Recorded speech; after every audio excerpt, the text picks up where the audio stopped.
ओम शांति। 25 नवंबर 2022 की साकार मुरली से होमवर्क। आज की मुरली से होमवर्क रहेगा, बाप समान तख्त नशीन बनने के लिए कर्मातीत बनने का पुरुषार्थ करना है। तख्त नशीन बनने के लिए आज बाबा ने विशेष अटेंशन दिलवाया। कर्मातीत, कर्मातीत उसे बोलेंगे जो आत्मा संपूर्ण पवित्र बन जाती है। अल्टीमेट कर्मातीत स्टेज है, ना देह का, ना पुरानी दुनिया का, ना संबंधों का आकर्षण रहे। तो जब आत्मा परम धाम में निर्वाण निराकारी स्थिति में, निर्व्यर्थ स्थिति में स्थित होती है, उसको कर्मातीत स्टेज कहते हैं। और तख्त नशीन आत्मा उसे कहेंगे जब हम बाप को फॉलो करके नशे में रहते हैं और बाबा के दिल तख्त पर रहते हैं।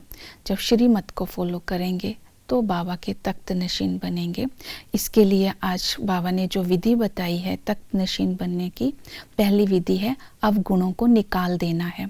अवगुण जैसे कि देह अभिमान के कारण कोई भी विकर्म करते हैं, अर्थात ब्राह्मण कुल का नाम बदनाम करते हैं।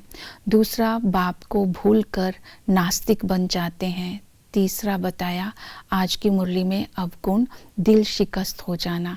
इस तरह किसी भी प्रकार की कमज़ोरी को अवगुण ही कहेंगे, विकारीपने को अवगुण ही कहेंगे। इनको निकालने की जो विधि बताई आज की मुरली में, वो बाबा ने कहा बाप की याद से और सच्ची महसूसता से अपने अंदर से अवगुणों को निकाल देना है। जब हम बाबा को याद करते हैं तभी कर सकते हैं। अब बाप का सच्ची पहचान होगी, तब आत्मा को रियलाइज़ होता है कि हम आत्माएं कितनी पाप आत्मा थी और अब हम कितना पुण्य आत्मा बनते हैं। तो वे रियलाइजेशन करने के लिए विशाल बुद्धि चाहिए। विशाल बुद्धि उसे बोलेंगे जो त्रिकालदर्शी होती है और त्रिनेत्री होती है, जिसे हर बात की समझ होती है, उसे विशाल बुद्धि कहेंगे। जितना विशाल बुद्धि होंगे उतना ही रियलाइजेशन होगा। जब रियलाइजेशन होगा तब हम अपने अंदर की कमज़ोरी को बाप के आगे रखेंगे तो वो कमज़ोरी ख़त्म होनी शुरू होगी। अब निमित्त के आगे भी रख सकते हैं, पहले तो बाबा के आगे रखते थे।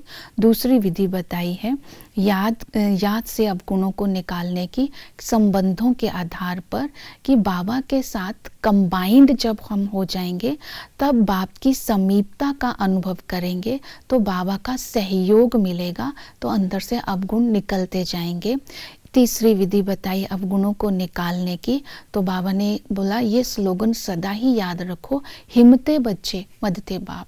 जब हम अवगुणों को निकालने की हिम्मत रखेंगे तो बाबा की मदद मिलती जाएगी, और जितनी मदद मिलती जाएंगे हम तख्त नशीन बनेंगे।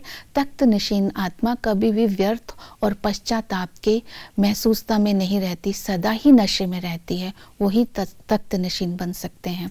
दूसरी विधि बताई संपूर्ण पवित्रता। संपूर्ण पवित्रता के लिए बाबा ने कहा पति पत्नी गृहस्थ में इकट्ठे रहते पवित्रता की धारणा करें। तो बाबा कहते हैं ये श्रीमत का पालन करके देखो तो तुम्हें भीति कितनी भारी मिलेगी, मैं तुम्हें विश्व का मालिक बना दूंगा। तो स्मृति रखेंगे कि हम ब्राह्मण कुल के हैं, तो जो ब्राह्मण कुल के हैं तो उसका जो मर्यादाएं हैं वो स्मृति में रहेंगी, तो पवित्रता की धारणा स्वतः ही होती जाएगी। तो भविष्य की प्राप्तियों को याद रखें और बाप को याद रखेंगे तो पवित्रता की धारणा सहज हो जाएगी। और दूसरी विधि बताई कर्मातीत बनना है तो पुरानी दुनिया को बुद्धि से निकालना होगा, अर्थात बेहद का बाप बेहद का सन्यास इस संगम पर हमसे करवाता है। जब हम बेहद के सन्यासी है तो इसका मतलब ही है संपूर्ण पवित्रता। तो संपूर्ण पवित्रता के आधार पर ही हम तख्त नशीन बन सकते हैं। तो बाप के साथ भिन्न भिन्न संबंधों को याद करेंगे और हर कदम पर बाप को फॉलो करते रहेंगे तो संपूर्णता समीप आती रहेगी। और नेक्स्ट बताया बेहद की खुशी और नशे में रह करके बाबा की सेवा करनी है। सेवा क्या करना है? दूसरी आत्माओं को बाप का परिचय देना है। बाबा ने कहा बहुरूपी बन करके सर्विस करनी है। इस तरह आज सारा दिन इन बातों पर अटेंशन दे करके हमें दिल तख्त नशीन बनना है। ओम शांति।